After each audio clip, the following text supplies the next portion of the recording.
Everyone talks about how e-bikes change your life on day one, but nobody warns you about the 70% depreciation drop and the maintenance nightmare waiting at year two. Look, I love e-bikes. A mid-drive motor like the Bosch Performance Line C, X, or Shimano EP8 is a total game changer for replacing car trips. But 2 years in, the honeymoon ends. Here is the exact data on what happens. Let's talk about the elephant in the room: battery degradation. Most buyers panic about this, but the data is actually reassuring. Premium Bosch or Shimano cells only lose about 10 to 15% capacity after 500 charge cycles.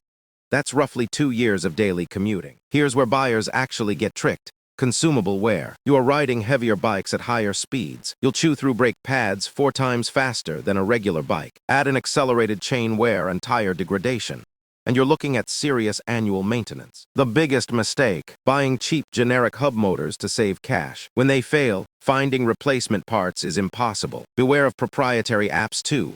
If the company goes under, your bike becomes a brick. Now for the brutal truth: resale value. E-bikes are tech products, not just bicycles. While a traditional mechanical bike loses about 35% of its value in 2 years, an e-bike plummets by a massive 60 to 70%. Plus, e-bike theft rates are 3 times higher than regular bikes. You absolutely need dedicated insurance, adding $200 to $400 annually to your real running costs. So is it still worth it? Absolutely, if you're replacing a car. Saving $2,000 a year on gas and parking easily crushes these maintenance costs. It's also fantastic for hilly terrain or managing knee pain. But if you live in a flat city and actually want fitness, the temptation to let the motor do the work ruins it. Save your money and buy a regular bike. Do the math before you buy. Keep riding,